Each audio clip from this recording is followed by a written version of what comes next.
welcome to another episode of Idea Prov. I'm here with a great group of friends that we met a while back at a previous employer. There's Brittany, there's Kim, and there's Cristina. We used to work on a whole bunch of different projects as it relates to agile thinking and just some new ways of working within the company. So today, we really wanted to address kind of a new topic. But before we get there, I just want to have a few moments to highlight the team that we're talking with today and kind of introduce themselves, what they're about, what they do on the weekends, favorite things they like to eat, whatever they like to say. So I'm going to start off with Brittany. You can go first and let everybody know who you are. All right. Hey, Mike. Hey, everyone.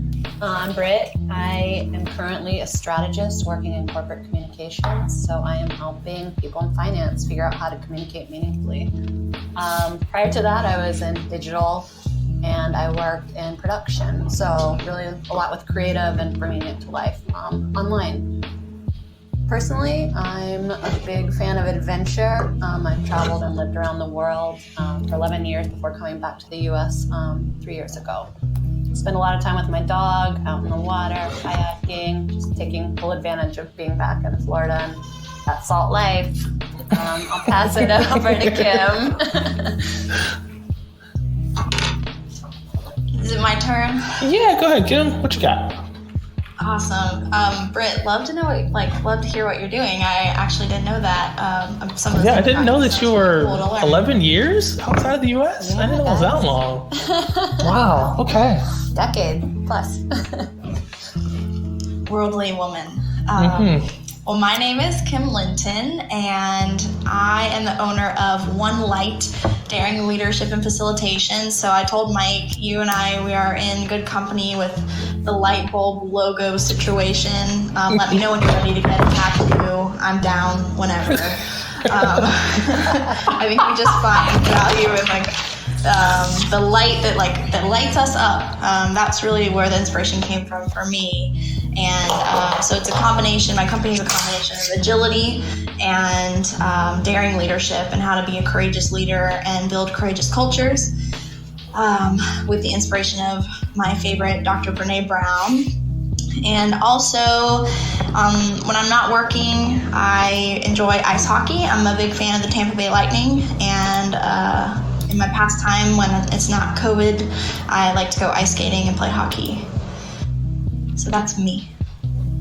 Wonderful. Cristina, what you got?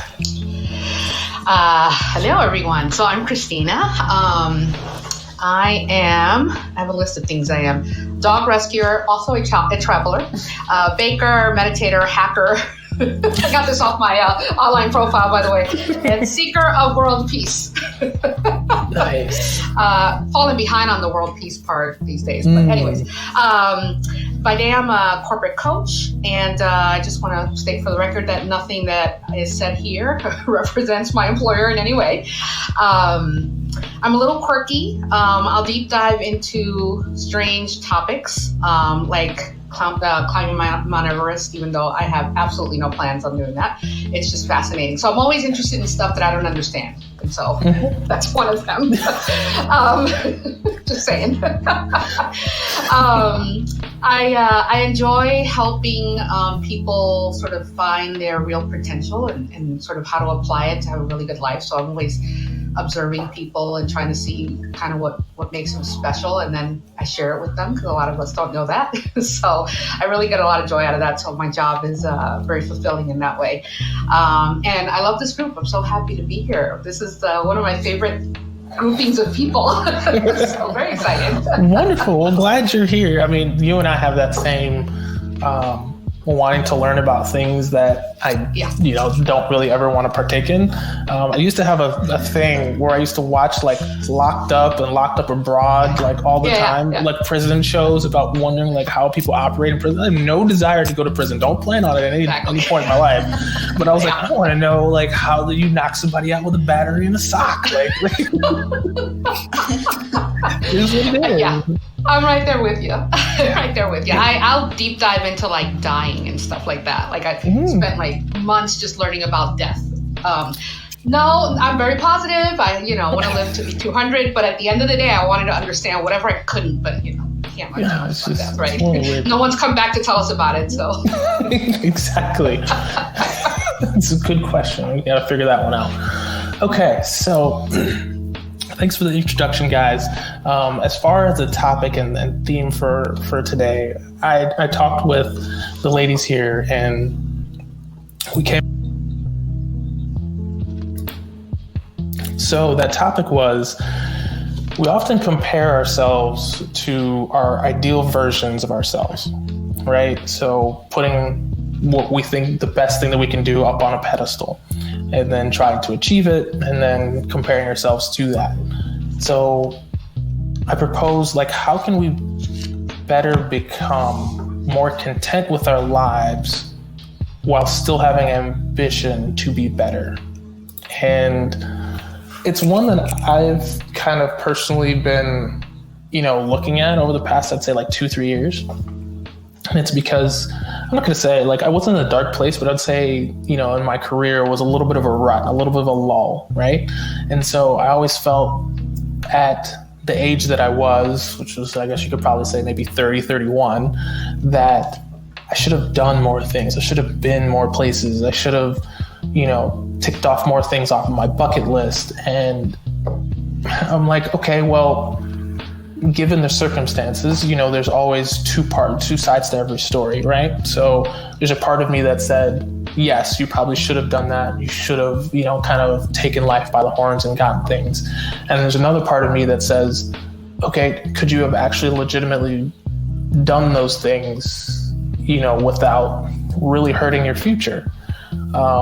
So some of those things were, I wanted to go to school over abroad. I wanted to I actually did own a business, never sold anything throughout it. But I wanted to make music. I wanted to be a sound engineer when I went to college. I had all these aspirations. I mean, even till now, I have a Word document that has almost every business idea that I've had in it. It's probably, 7-8 pages long with paragraphs of stuff. And I called my buddy who's a big thinker, and, we came up with a lot of ideas together. I just came to the realization, I was like, the probability that I'm going to be able to act on any one of these is going to be very slim, right? So why don't I just give away this stuff for free? And then by doing that, Idea Prov was partially started, but it kind of ended up freeing myself of some of the expectations that I thought I needed to validate myself. And in time, I'm still working through it, but I've come to a better balance, right? So I want to get you guys' take, on how this kind of works, the dynamic, and as far as a professional career, because I still have ambitions of things to do, but I don't want to weigh them down, or weigh myself down by saying I have to get them and I'm a failure if I don't. I know it's deep and hard, but I guess that's why I want to bring it up with you guys, because I figured you guys are very lively and open and had a vast array of experiences in a lot of different places. So chime in wherever you got a story or a thought on it. It's so relatable, though. Like you say, it's heavy and tough, but it is so relatable. And I have to think that each of us, I know myself personally, have felt that way at some point, and I would assume anyone listening feels that way too. So I just want to put that out there before we dive deep, but it's very human and very relatable. Plus one thought I had this week. So I had an exercise with my team where we talked about our enneagrams, and I took the test, and I'm skeptical of those kind of things. And the number that I was surprised by, because I definitely don't perceive myself as outgoing or like super enthusiastic. And my team seemed shocked that I didn't see myself that way. Like, they were like, obviously you are. Look at all of these reasons why we see you that way. And there's just such a disconnect by the way that I perceive myself and the way that others perceive me. And so I've been thinking about perception a lot this week. And then last night I stumbled onto this TED Talk called The Art of Being Yourself by Caroline McHugh. And she was talking about this true mirror analogy. So when you line up two mirrors at the right angle, they become seamless, and you can actually see yourself in the mirror the way that others see you. And she said the first time that she did it, it was super disorienting because she's never truly seen herself. And it went on to talk about really our perception versus the way that others perceive us. And we're all born into the world complete. And at some point in our life, like after childhood, we start to benchmark ourselves and to fall into this kind of groupthink and these patterns of behavior. But we're all born complete as our true selves. And we're almost conditioned to not be. And she said we lose it in our adult lives, and then we find it again when we become old and we don't give a shit. And so I just thought it was such an interesting talk. Like, we're born with it and we die with it, but like the heart of it, like the meat of our life, we're lost and we're questioning who we are and how we should be perceived and where we fall. And I just thought it was such an interesting topic, and it related to what we're going to talk about tonight. So I just want to throw that out. That's so cool. You know, it's funny. I'm a little older than you guys, and I'm at the I don't give a shit phase. Yeah. But yeah, you know, it's like I think we what we tell ourselves is not what people see, right? So I was talking to a lady earlier this week, and she was talking about how shy she used to be, and she didn't have any confidence. And I was very shy, and I didn't have a lot of confidence. And now I would bet nobody could even think that when they talk to me. But I went through a transformation myself, where like for a while I kind of wanted to fit in and, you know, to this vision of myself. And then I reached a point where I was like, you know, I want to live aligned with my values. And I figured out what those were. And then it was like, take it or leave it. And I don't know if it's an age thing, right? And I think some people probably get there a little earlier. But truly, I think you do go through that cycle where you get to a point where you're like, this is me, and, you know, take it, you know, we take what, this is what, she is what you get, basically. So it's really interesting, Brittany, that she talked about, you know, going through that sort of cycle in life. Well, I think the interesting thing that too is that,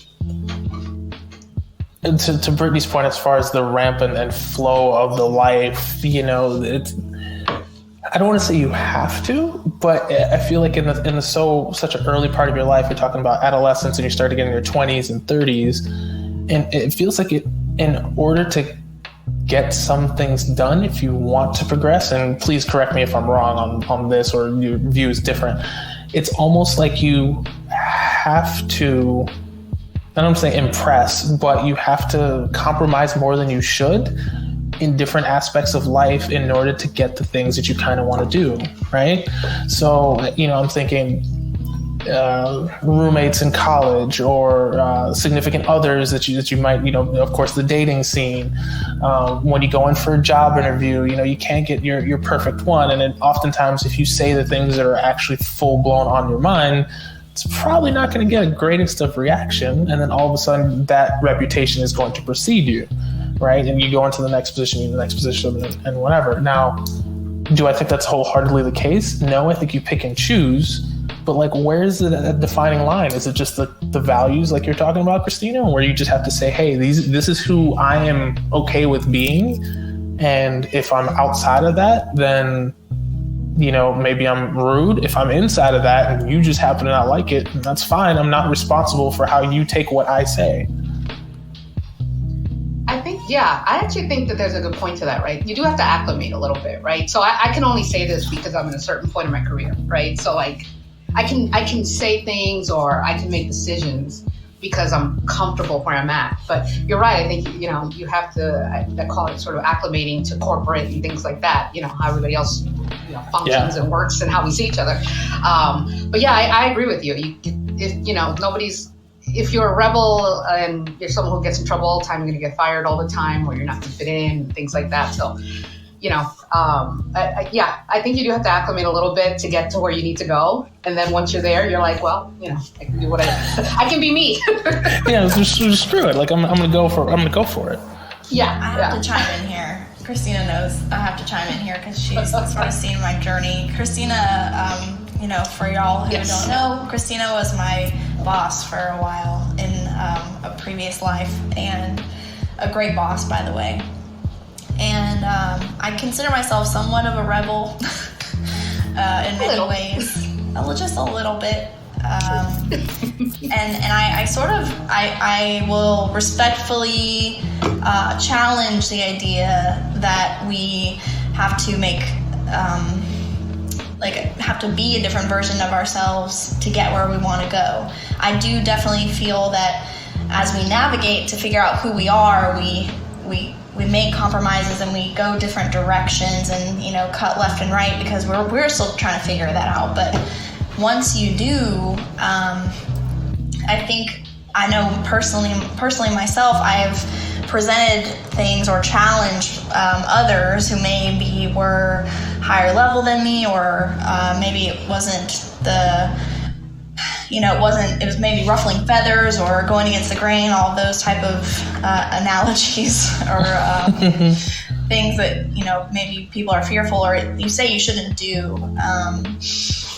And I have fallen on my face doing those things, but then I've also learned from those things, and I've learned that really my point is leading with curiosity as opposed to aggressiveness has gotten me really far. So I have found that I've been able to be more of my authentic self and get away with it, quote unquote, by being curious and coming from an authentic place. And so if Cristina, I didn't challenge you very often because I think we often saw eye to eye. But for example, in this situation, we'll say you asked me to do something and I disagreed.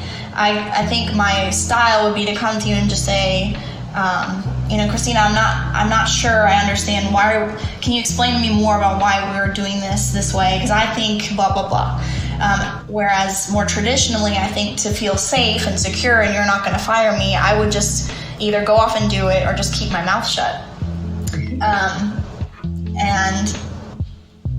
So I think that's really been my approach, and that's helped me a lot. And very, very, very rarely has that ended in a negative outcome for me in my career and personal life. Can we go back to one of the things you both mentioned, just kind of that concept of compromise and the delicate balance between compromising to get far enough ahead that you can have freedom, and the balance between going too far and getting sucked up the corporate ladder. Let's talk about that balance, because I'm struggling with it now. I want to find it. I don't want to get sucked up a corporate ladder, but I also know I need to get this experience behind me. And some days I struggle with that. Is it finding that experience like you don't want to be in the corporate environment and you're just trying to find a way to not, to not just go through the motions? Is that right? Or am I off on a different kind of path? Sometimes I worry that too much conformity will kill my creativity, and I can feel it. And so I'm always very conscious of that. And I don't want to be a starving artist for sure. But, I also know that's a special part of myself, and I don't want to lose it. And I don't want to kind of squash it to fit this tidy little mold that they want me to be. And I think that's how most people advance. But I'm just trying to find the balance where I keep my job, I do my own shit, I have respect from my peers, and I don't have to conform. I can contribute in a meaningful way without conforming. Does that make sense? Yeah. That's deep, because I think you're not the only one in that boat. I think there's a lot of people that are extremely creative, not just in the creative field, but even in fields that you might not think are creative. For example, like finance or legal or something like that, in which they just have the mantra listen, I don't want to be in the rat race per se, but I know this is something that I need in order to, pay my bills, make sure I put food on my table. But they're just let me do my job the way I want to do my job. If I'm out of line or it doesn't mesh with how we want it done, let's have a conversation to see if we can find a middle point. But other than that, leave me alone. I don't know. It's just leave me alone. And give me a little space. Yeah, just give me a little space. Let me breathe. And I think one of the best things that I've heard in regards to was, I think plenty of you have probably heard it, the Steve Jobs quote. It's like, we hire people for what they bring to the table, not what we tell them to do. You know, and I think that's often lost sight, is because I think a lot of maybe superiors and upper level management don't necessarily want to give up that freedom to their employees, because I think they feel like it's just going to be chaos. It's going to be willy-nilly, and they don't know what they're going to get. And then they have to account for it because it's their team. Yeah. Britt, I feel like if you always have your eye on that, you're better balanced, right? There are a lot of people who kind of give up, and it's like, all right, I'm just going to kind of go with the flow here. Not being fired is a big deal for a lot of people. Like, I work with teams all the time, and it's like, that aspect of, having to support the family, not knowing what's going to happen if you lose your job, is a huge deal for people, and they'll conform to everything, So I think the fact that you have sort of your finger on it all the time, and you're kind of making a decision to balance that all the time, will keep you from becoming sort of that robot, empty robot that I know that we're all afraid of. So, yeah, I think the fact that that's something you think about is important, because a lot of people have just given up. The world is changing, and I think with millennials moving into the workplace, a lot of people are going to have to change the way they work. And we're just clashing, the old school kind of way is clashing with the new school kind of way, and it's an interesting time, but kind of like government, we're holding on to sort of the last remaining pieces.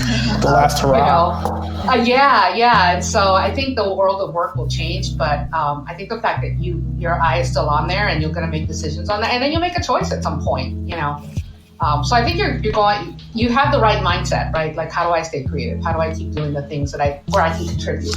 I think that's so important. Yeah, I think I got to echo Cristina on that one. I think that one's good. I heard another quote. I don't even remember who said it, but somebody said, the salary that they pay you is the cost of you giving up on your dreams. And I was like, ooh. I was like, oh. I was like, that makes me uncomfortable. And then I started really thinking, I'm like, okay, when I'm 11, 12, like what are my dreams? Like, what do I want to get into? What do I want to quote unquote be when I'm older, even though that's a terrible notion, nowadays. And, it really turned everything on its head. And I'm like, I don't want to give up on stuff like that. And honestly, to be completely honest, like, this is how Idea Prop started, because I knew in the position that I'm in, the probability that I was going to be able to get to the stuff that I want to get to is slim to none. And so I said, all right, well, I'm going to have to convert some other avenue. So I started my greenhouse project, and I was like, okay, let me facilitate those mental energy towards there. And then, of course, cool, COVID hit and all the rest of it. What's that? So cool, by the way. Oh, yeah. And then it was greenhouse, and then COVID hit, and then Q4 hit, and it was just like, okay, that kind of, I don't want to say failed, but there was learnings in there for sure. And then so I created this, and I was like, hey, I have control. This is my creative outlet. Like, I can drive in any different direction that I want. I can create topics on anything that I want, and have fun with it along the way while building experience to get to something that I really like to do. And so I've been using the kind of quote unquote side hustle to say, hey, listen, like, let's test that out. So maybe if in your, experiences, Britt, is to try and find some things that you could convert into a place that you like. And then hopefully one of those things eventually may hit, and then you'll be able to do what you love all the time. Now, I'm sure it's easier said than done, but I think that's the fun of it. Yeah. I kind of want to talk a little bit more. Oh, sorry, Cristina. You want to finish? I'm transitioning, so if you want to finish. Okay, I just wanted to touch on Mike, by the way. So, I worked with Mike, and then we connected, via LinkedIn, and I saw his profile, and I was like, who is this guy? I was like, where is all this coming from? It was awesome. I had no idea. We just kind of every now and then touch base for something or other at the beginning, and I was just fascinated by what you wrote. Everything you wrote. So I just wanted to touch on that, because I just love that this is where this is going. Thank you. Yeah. Kim? Plus one to that. Oh yeah, so you've mentioned this a couple times, being younger, like your 12-year-old self, and sort of the idea of your dreams and how that evolves into being an adult. And it really is coming to mind for me because I'm mentoring a 12-year-old right now. He happens to be my neighbor, and his parents are divorced. He's a really sweet kid, and he comes over a lot, and we started playing video games. Like, that's how we started hanging out, and it turned into, like he maybe had a situation at school, or he wants to ask about girls, or, like smoking, or, like those type of things that maybe he's afraid to ask his parents about. And I find myself, when you kept bringing up the idea of our dreams and careers and things, I keep finding myself telling him the one thing that I wish I could tell myself when I was a kid was that we keep looking at adults like they have all the answers. But now that I'm an adult, I realize that nobody does have the answers. So I wish that as a kid I knew that, so that I could start making my own answers. Or at least know there aren't always correct answers to everything. Because I think personally I was brought up to believe everything fits in a box just so, and when it doesn't, it's scary, and then there's fear, and then you want to retreat to a place of safety. And then for me, that I think hindered and slowed down my progress into becoming the person I am now, which thankfully and gratefully I got here. But I think it could have happened sooner if I kind of had those tools earlier when I was a kid. But I never had a mentor or anyone to tell me those type of things. That's really fascinating, because I know, I guess I'm Mr. Quote today, but there's another one that I heard at some point, and it was, like you said, adults, you look up to adults like they figured it out, but then when you hit, I don't know, 40s, 50s, 60s, whatever the case may be, it's do you really have it figured out? Do you really have any idea? No, okay, you're more experiences, you've had, more experiences in your life, but can you really say how everything is supposed to go? No. There's part of me that's absolutely crazy, because, as you guys know, and I've said on other shows before, I got a little 7-month-old, right? She's going to grow up, and it wasn't until, I'm not going to say even until, I still don't have life figured out. You know what I mean? I don't have anywhere close to. There's some experiences I've never had, and then all of a sudden she's gonna be like, "Hey, Daddy, what about da-da-da?" And I'm gonna look at her and be like, and part of that terrifies me, but at the same time, I think I'm equipped with the tools to be completely honest and tell her, be like, "Hey, listen, you know what? Daddy doesn't know. So how about we go research and we figure this out together?" And I think that's super helpful. But, to change the frame and the dynamic for people to realize that they don't have it all figured out is, I think, a monumental task that I don't think a lot of people are, I don't say equipped with. I think they are, but I don't think they realize how beneficial it is for them to do it. Do you mean for people to admit to them, or to have the awareness to themselves that they don't have it figured out, or be aware that other people don't have it figured out? I think both. I think both. I think one for sure is to have that internal awareness to yourself to say, "Hey, listen, I don't know," and then to look at others and be like, sometimes just by the way that they speak, or the vernacular, or maybe your perceived intelligence of them, you may think that they have it figured out. They might not. And to realize that you have to almost... Nobody does. Yeah, and to admit that, nobody does. You have to kind of take it back. That's human condition. That's what's beautiful about this, is I know that when I'm having a really shitty day, I know that we have all had those days, and that's just part of what makes us humans. But we've also had really, really great days too. And I think, and so the awareness piece though, Mike, what you say, that's really interesting, because I hadn't considered that maybe some people just aren't willing to go there. Yeah, I think some people just aren't willing to go there. They're not ready. They don't want to admit that they don't have it all figured out, because I think from a societal point of view, there's times in which it's not looked at the greatest, right? Like, you're supposed to have some things figured out at certain points of your life. And if you don't, either you're stupid or whatever the case is,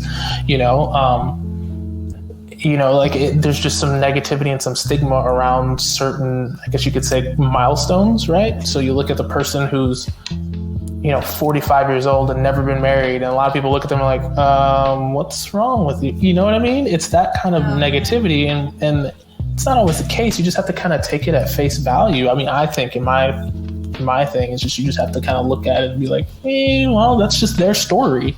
Their story doesn't have anything to do with me.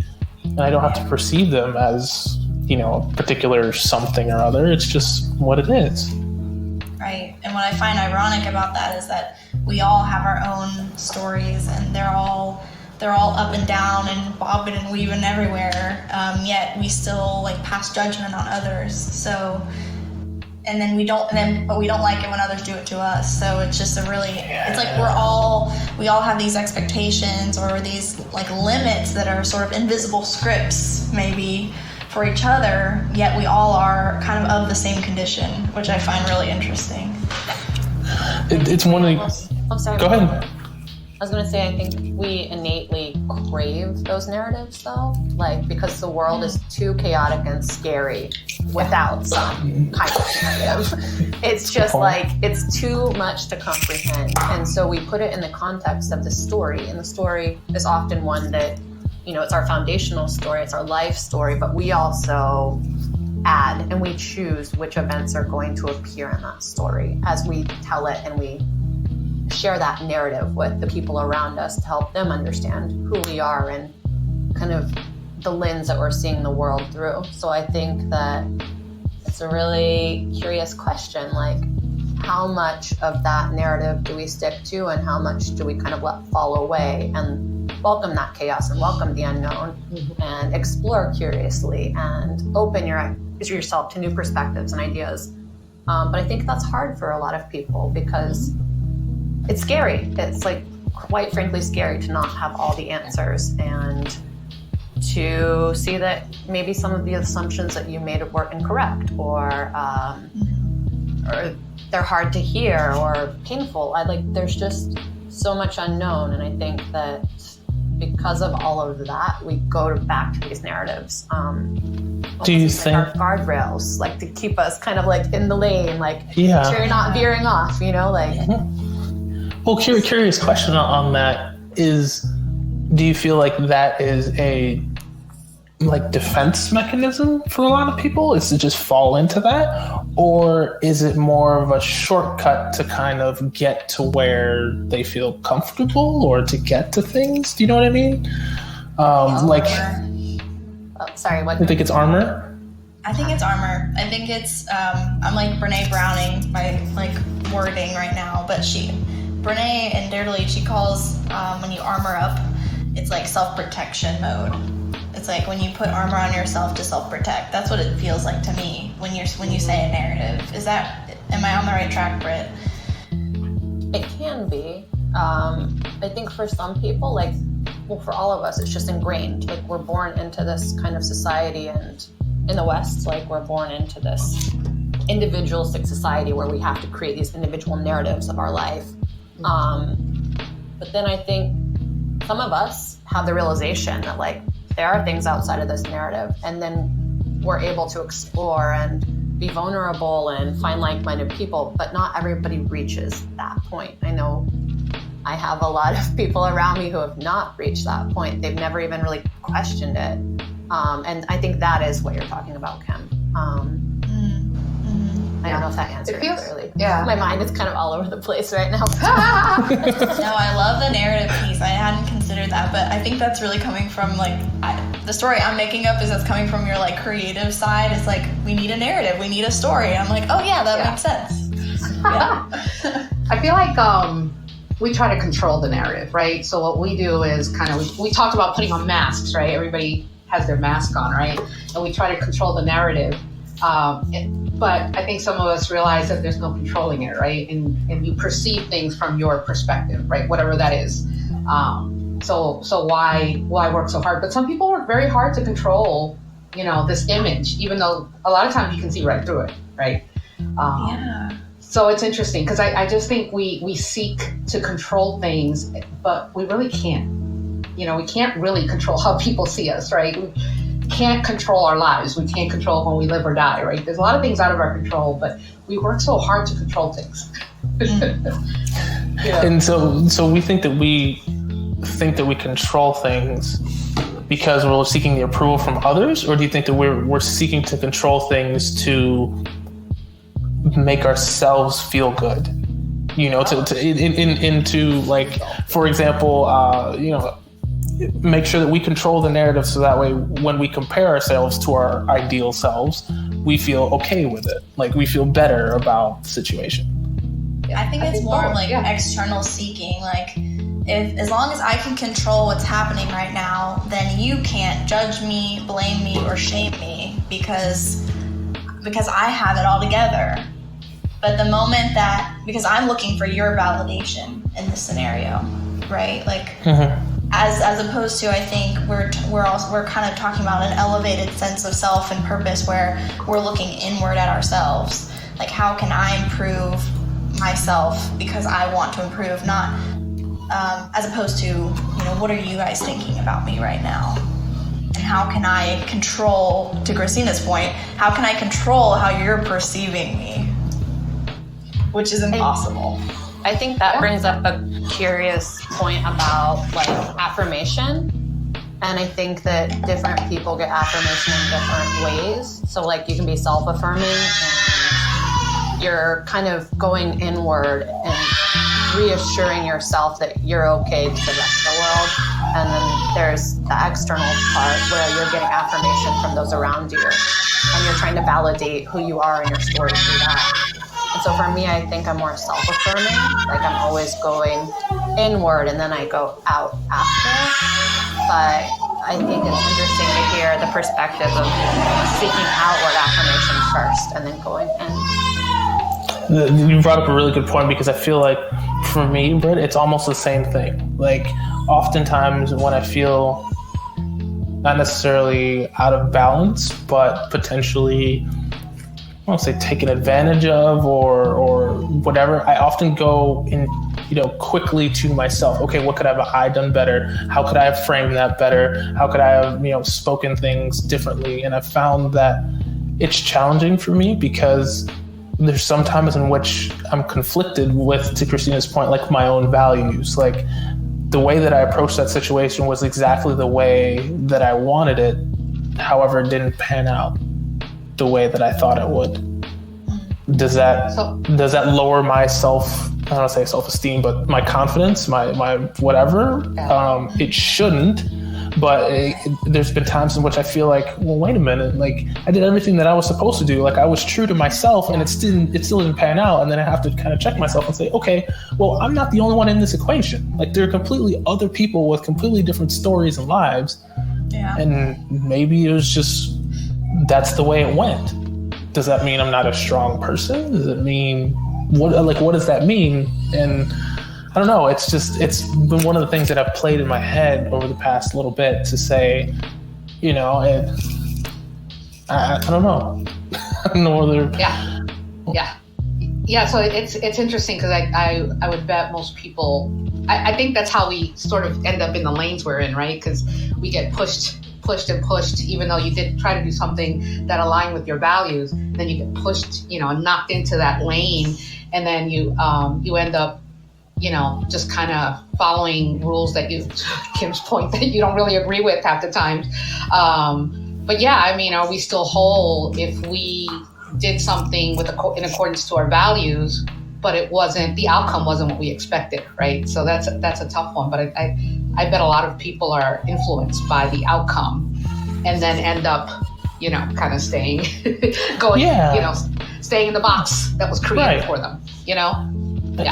I know it's been spot on for me personally because for me, there's not very many things that will like disrupt my internal peace, like my internal like calmness there. And so if something does, I'm like, okay, this is alarming for me. But a lot of the other things that other people care about, I just don't. But at what point does me not caring become being a pushover? Like at what point is it too much? Even if it's within my values and within like my authentic self, do I still need to step out of myself to push people back and to have boundaries? Or am I comfortable with where I'm at and having people quote unquote walk all over you? I don't know. I don't know what the answer is. I mean, I have a really good story that this isn't just like reminded me of, if you're interested in hearing, Mike, and Cristina. Go for it. Britt. But it's something like just to what you said. So do any of y'all sell or buy on Facebook Marketplace? Yes. I know, Cristina, you do. Yes. Okay, so my mom, she just is like downsizing our house in Georgia. She brought a bunch of stuff down from Georgia, and one of those things for me to sell, because she doesn't know anything about computers. She's like, just take it and sell it. So I got, one of those things was a TV. It was like a 40-inch kind of standard TV. Looked up online, it was around $200 to buy retail.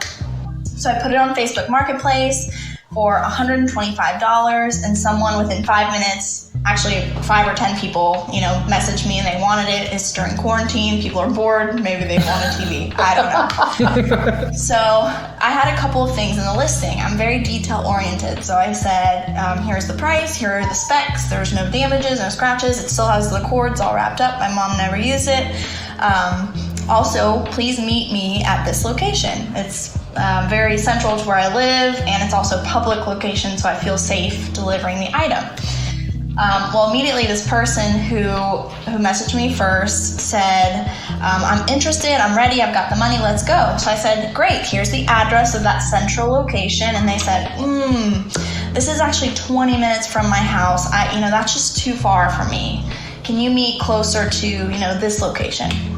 And at first I was like, Mike, it's like pushing my boundaries a little bit. I was like, okay, I was clear about, I wanted to do this, but okay, fine. Like, I'm trying to get rid of this thing. Like, let's just give this person grace and fine. So I compromised, met them in the middle at this other location. So once we met there, they approached me and they tried to start haggling me down on the price after we'd already agreed, which is, okay, I get it. That's no big deal. Well, he tries to get me down to $100, and I said, no, sir, we agreed on $125. That's the price, final offer. That my trunk is open, the TV's there, he can take it and hand me the money and go. He pulls out his wallet and has a bunch of fresh 20s from the ATM. Well, when you go to an ATM, you don't get $5 bills, you just get 20s, right? So guess how much money he had? 160? 120. He had $120. He never brought the 125. Yeah. So at this moment, I've got my mask on. My eyes are just piercing this dude. And you're like, give me all your toll change immediately. Add enough of this. I looked at him and I said, "Are Where's you your cup holder?" Yeah, I'm like, "Are you serious?" And he looked at me and he said, "I'm so sorry. Excuse." And I said, take the TV. And I just took the money, and I got in my car again, and my boyfriend was in the passenger seat, and we're driving back, and I'm trying not to let this, get to me, because I had accomplished my goal. I sold the TV, and it was pretty close to what I wanted, but really the issue was, Mike, to your point, that people, he went over my boundaries more than once, and it just kept happening, and I think the point, there's 2 points of the story. One, it's just funny, and also it made me really angry, but I can laugh now. But 2, when I was able to share it with my boyfriend and check myself, I asked him, am I being a pushover by giving him the TV? Should I have just shut the trunk and driven away? Because part of me wanted to, just for the principle of the thing, to hold to my values of integrity. And he said, no, you just wanted to get this done, just get it done. So I think it's tough in those situations, especially when you're spiraling and it's happening. But for me, when I had someone to check myself with, it helped a lot. But I definitely understand what you mean, and it's so easy to go back and forth with yourself on, am I being true to myself versus am I letting someone walk all over me? I don't know. I think it's spot on, because I've had numerous of occasions of the same thing, and it's at like what point in time do you say no, like that's a little bit too much? Right. I think it comes down to like almost how much you care. And I think the other thing too, for you is of course the self-awareness piece in the car afterwards is huge, but like where is that gap in between what you did and what you feel you quote unquote should have done? Like who holds that barometer? Who holds that metric? Like how do we evaluate that and still make ourselves feel like good? And one of the things that I've kind of come to realize is to, one, of course, not take yourself too seriously, not judge yourself too much to where it hurts your mental being. You know, like every decision that I've made up until this point, sitting at this place in my life, I thought was the best decision. I don't think anybody goes into a decision and says, hey, I think I'm going to make the terrible decision this time. Like, hey, no, they go with the decision that they think is right. And so if you thought it was right a year ago or 5 years ago, you can't beat yourself up. You can learn from it and say, hey, listen, you know, I wish things had been different, or I'm going to take this particular learning and teaching away from it. But I think we have to be really conscious to not judge ourselves overly about when those occurrences happen. I mean, am I off base, or should we dive more into it and try and should you just be better and, you know, put a plan in place to say, hey, listen, I was a pushover last time, I'm not going to do it again. Yeah, I mean, the alternative is I shut the thing and then I take the TV back and then I still have to sell the damn TV. So right. But do you feel good because you stood up for yourself? He messaged me later and he wanted the user manual, and I was like, I sent him a link to let me Google that for you. Yes. I totally did it. Yeah. Mike, there's value to having peace also, right? So I've had to learn that you can't fight every battle, because, you know, and also actually what I'm learning is not to get angry about stuff. So I used to really get angry in traffic. Not quite as bad as some people that I've heard on the phone bother in traffic. However, I used to get really angry, and just every day on my way to work. And at some point I was like, you know, what is this doing to my blood pressure, you know, and how I feel about myself, and the whole hour on my way to work, I'm miserable. But how does that set my day up? And so I've just kind of learned you can't, even if you feel like you've lost the battle, it's not worth fighting every battle, right? How important is this going to be in 5 years, right? Because our mental peace is so, is so important to us. And I think we forget that when we get all involved. Like, Kim, you know, if you kind of let that go, it was like, all right, whatever. You know, I didn't get $5 and it was a pain in the butt. But now it's like, you can laugh about it, right? You could have sat here and been miserable about it. But at the end of the day, your mental peace is so important. You know, so it's like, whatever. You know, not important. So yeah, I think sometimes it's okay if, you know, whatever you put importance to. I've seen people that are totally chill about stuff, and I'm like, I wish I could be that way. And Mike, you're one of them. You know, I love it. People have told me that they're like, does anything rattle your cage? I was like, the only thing that rattles my cage is me. You know, it's really me. It was like, that's the only thing. I rattle my own cage, because sometimes I hold myself to this, you know, this standard sometimes, and I'm like, I don't know why. And so over time, I've been, you know, slowly chipping away at what I think that is, and I found myself getting better and a little bit more confident, because I don't mean this in a bad way, but I just don't care as much, you know, about what my ideal self is, because it doesn't exist. You know, so I can't care about it if I don't give it value, you know, which, I got myself on that one. If I don't give it value, if I don't hold myself over myself in a way, then I can live more freely, you know, and the peace is just literally, if it doesn't have anything to do with my family, how I put food on the table or something like that, I don't really care about it. It's not for everybody. I realize that, but I think I get it from my parents. Like, if you ever meet them, you would think that they're monks, because they just, like, their version of a fight, and this is a complete sidebar, no, their version of a fight is when my dad used to go to work, he would mix like his coffee, or he used to drink Postum in the morning, and sometimes he would have a second cup. And so with the spoon, sometimes when you lay it down, it dribbles and it rests on the counter. Well, my mom would come out and she'd find the spoon and that little ring, and she would be like, why didn't you just put it in the dishwasher? And my dad was like, well, sometimes I want a second cup, sometimes I don't. I don't know. And they would talk literally in this voice, no shouting, no yelling, no nothing. It would be 4 sentences, and that was a fight. That was the existence of a fight in my house.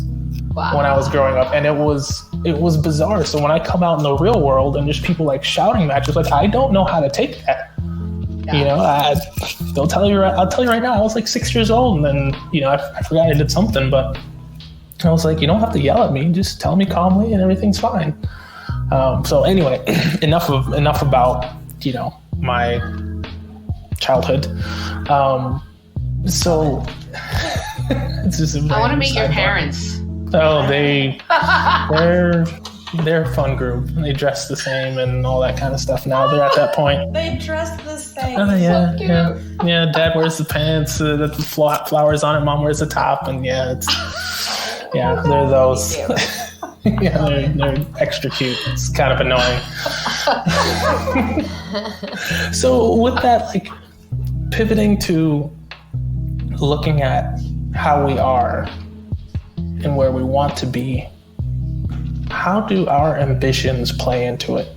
How do we look at ourselves and say, hey, I'm okay with me, but not take myself so seriously that I can't want better for myself? I was looking at an article today of the top 20 most, I think, powerful women currently, and I was doing it for research for a webinar that I'm doing later this week. And I noticed while I was reading through it, I was looking for some names, and when I was looking through it, I kind of caught myself thinking, I don't read stuff like this.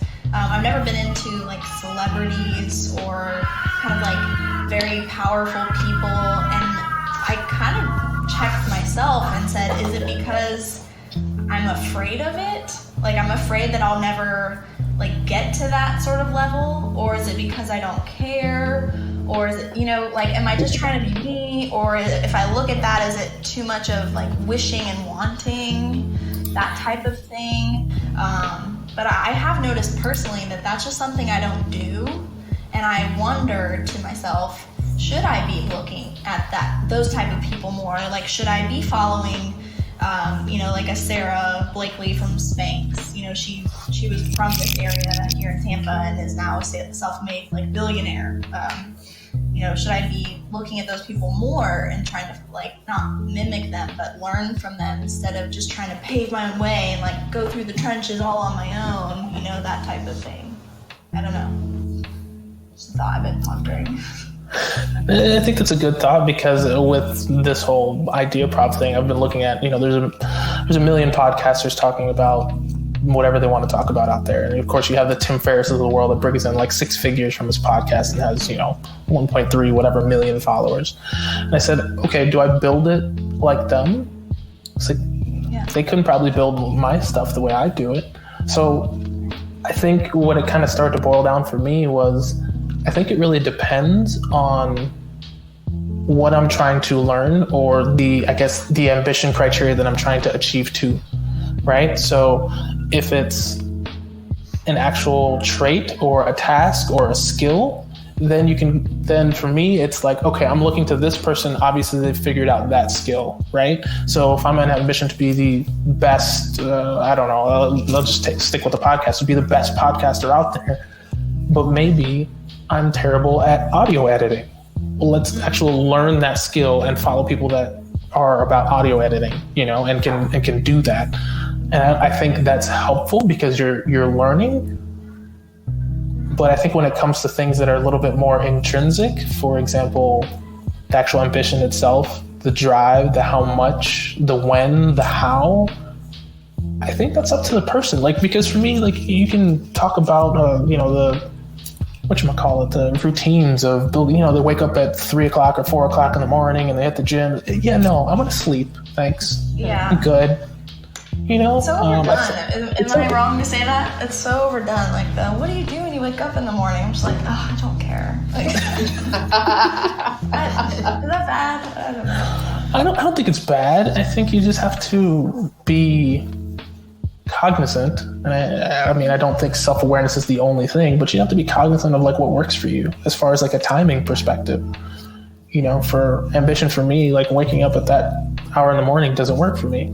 However, sometimes 1:30 in the morning, yeah, I am full blown, like mind is racing, 100 clicks a minute, and I'm on it,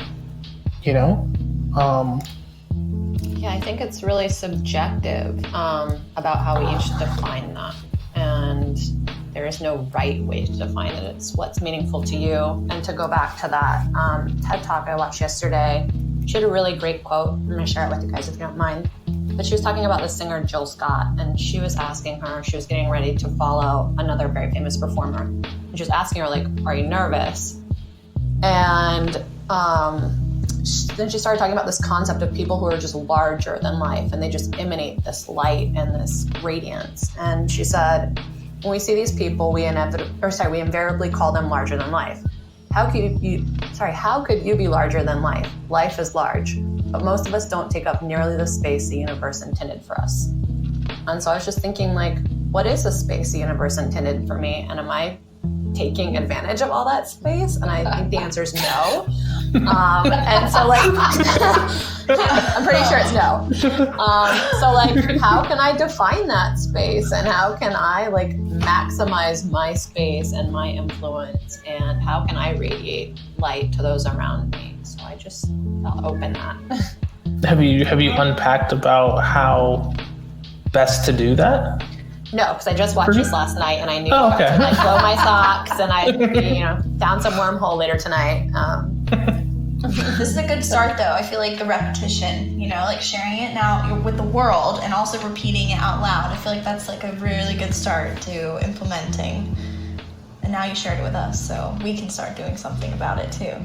Yeah, and I think that truth that you talk about is huge, because I know I do that in my life. Like, if you say something enough, it kind of gets ingrained, right?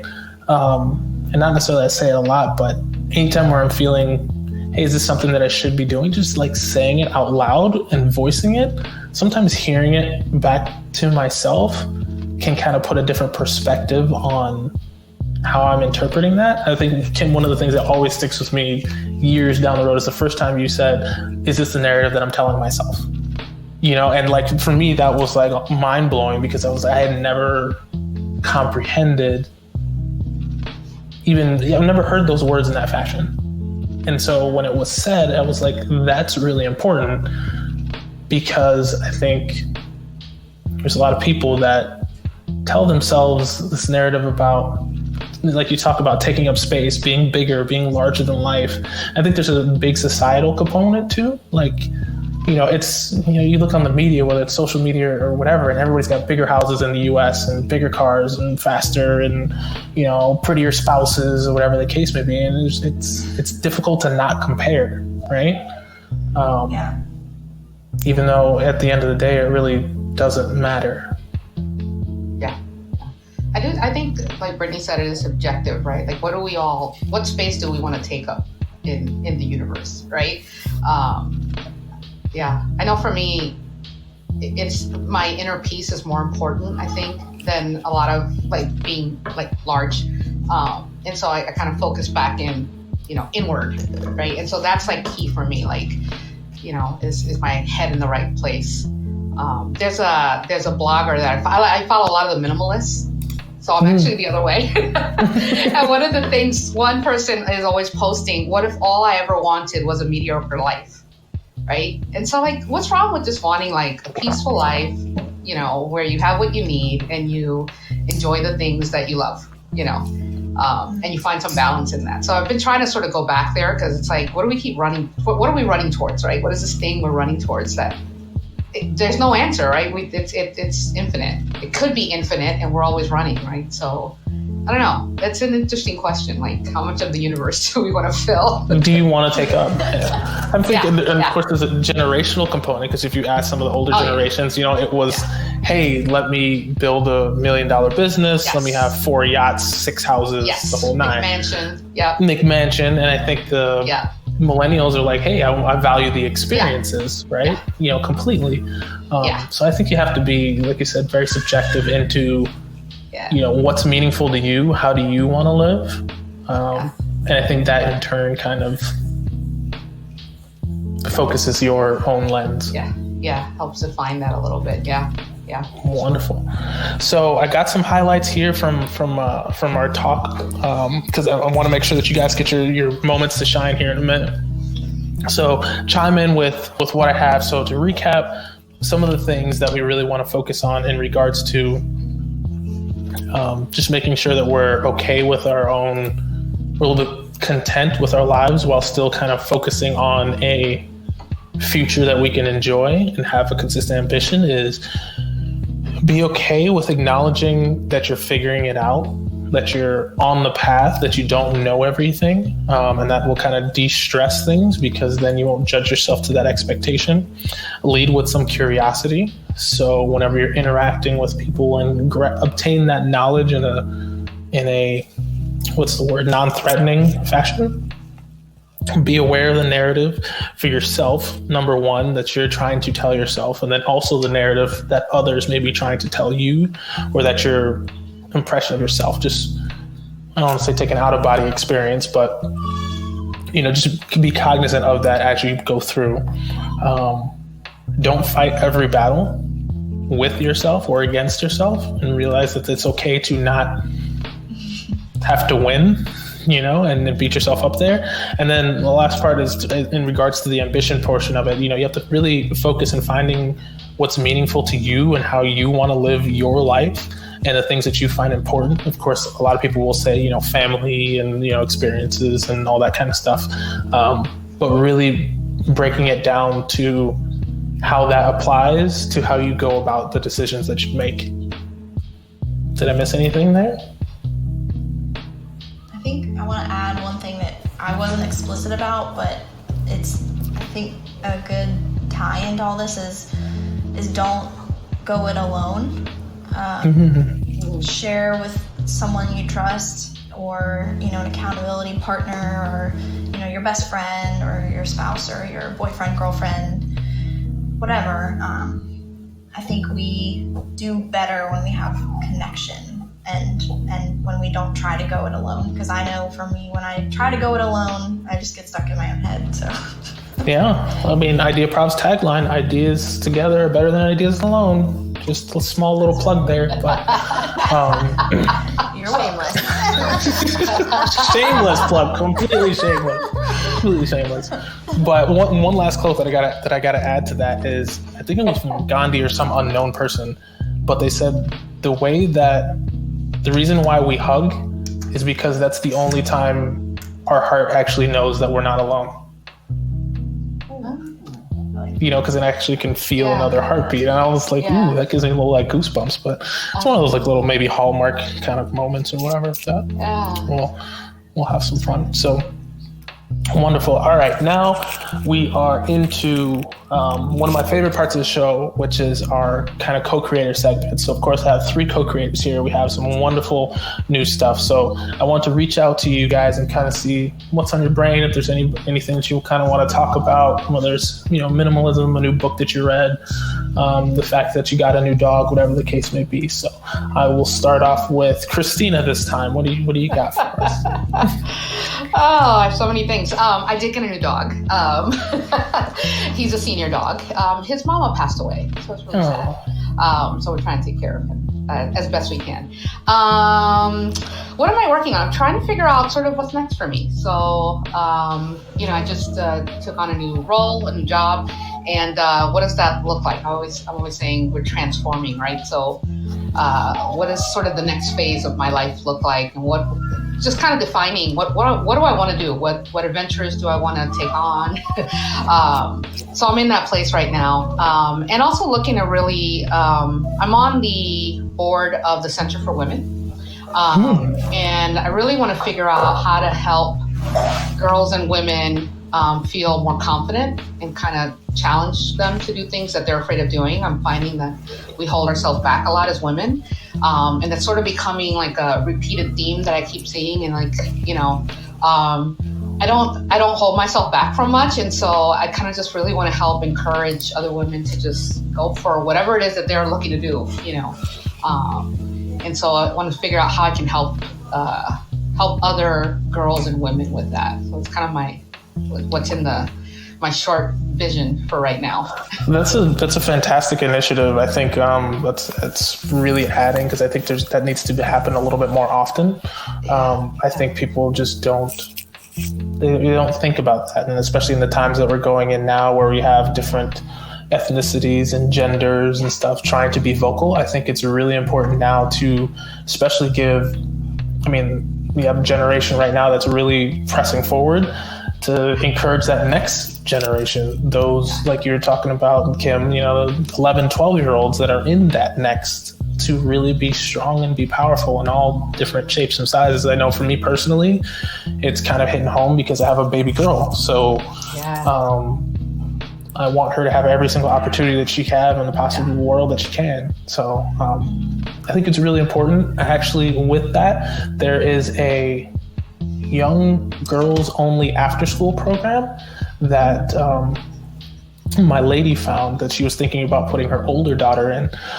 That's really was helpful. And it's just all girls, and they teach them about all different kind of stages of life from, I think it's from like 5 to 15 or something like that. That's here locally in the Tampa area. And I don't know what's happening with schools, but that's a great thing that I could share with you. Yeah, very good. Look forward to that. Okay. Brittany, what you got? What do I have?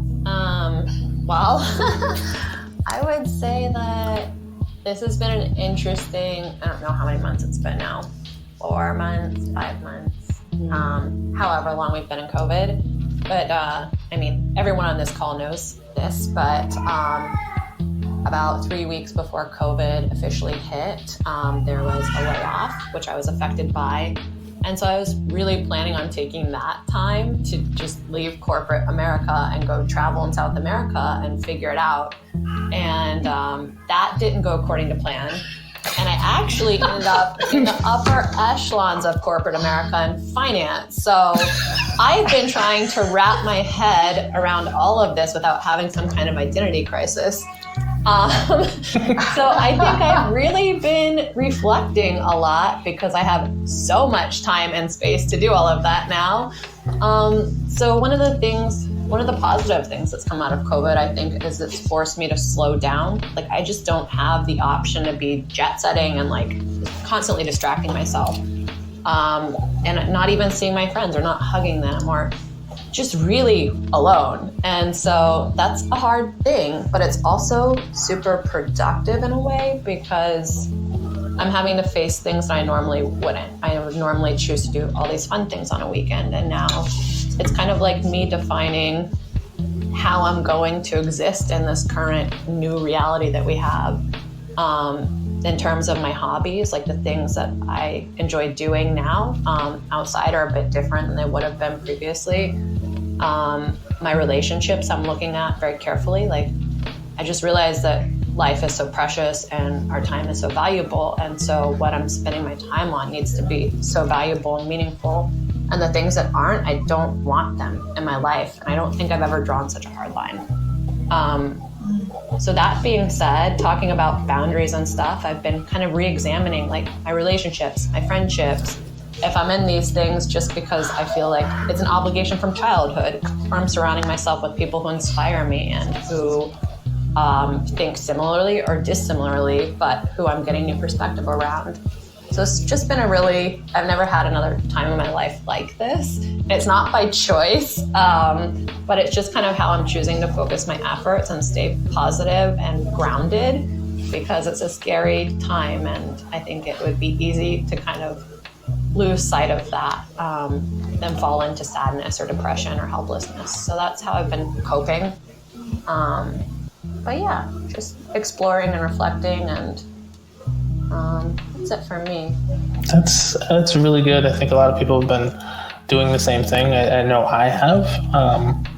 And there's some times in which I can go into what I call hermit crab status, where I might not leave the house for about 3 weeks. Well, it's a long time right about now. But I'm happy for you to kind of recenter yourself a little bit.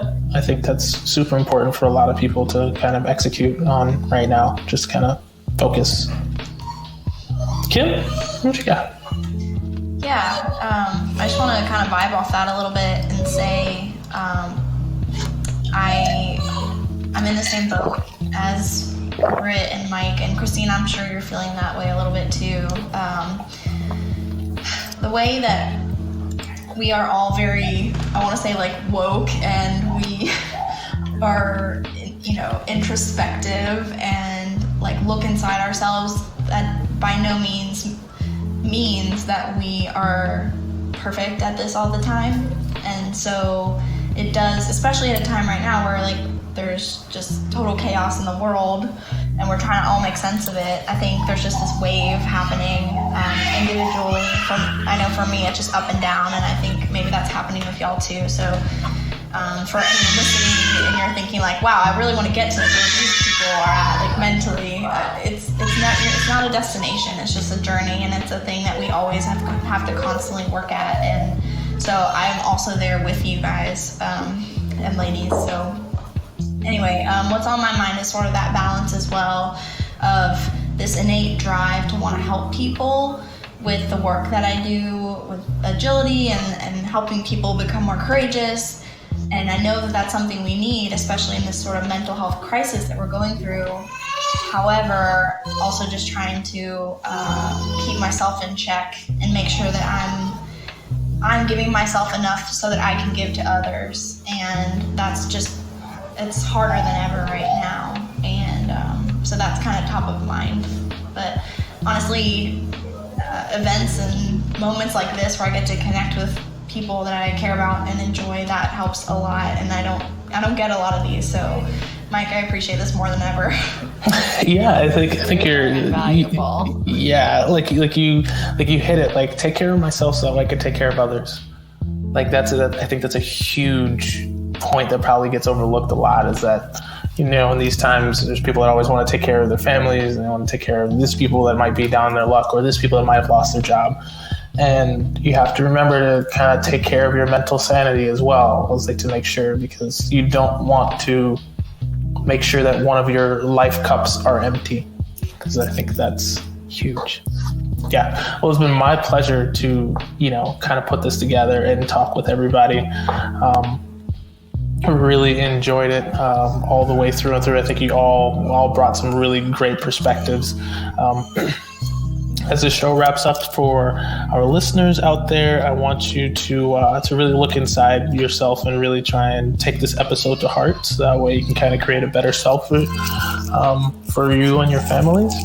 And to that note, you can always follow us on all of our social media channels. So we're on Facebook and Twitter, Instagram. You can find the LinkedIn posts out there. We have new audiograms coming out shortly, and there'll also be a new landing page for where you can find us all on all the podcasts. You can also follow us check out the website at www.ideaprov.live, and we will catch up with you next episode. So one thing that I want to talk about today for our invention of the week is the concept of electricity. It's something that a lot of us probably take for granted. However, 6 students in the Technological Institute of Monterrey down in Mexico did not. And so they came up with a low-cost solar lamps that are made out of mud, beans, even cactus slime, cooked it or baked it, and it came out like clay. Then they added some LEDs and some solar panels on the top and created a light source that could be used in rural parts of Mexico. So this is allegedly going to help some 7 million Mexicans. And of course, my idea prop brain kind of came into play here. And I said, how could we really expand on this idea? And of course, the first inclination would be to get additional people involved with it. So you're talking remote villages in Indonesia, Sub-Saharan Africa, South America, all these places where maybe electricity hasn't become readily available to the masses. And these people might be able to use this to better their lives in a much quicker way than they normally would. So we're talking about things like performing emergency medical care, maybe when it's getting dark, enabling their children to be able to study longer, to be able to get a better education, to grow themselves out of that, out of poverty, playing with family members for a longer period of time. Maybe they're able to use it to use that family time to build crafts that they might be able to sell at the market to better their economic standing. So all these things kind of came into play as a way to kind of better humanity as a whole. And I thought I wanted to share that as my invention of the week from an idea prop. So I'll definitely put the link into the article into the description below. Thanks. Until next time.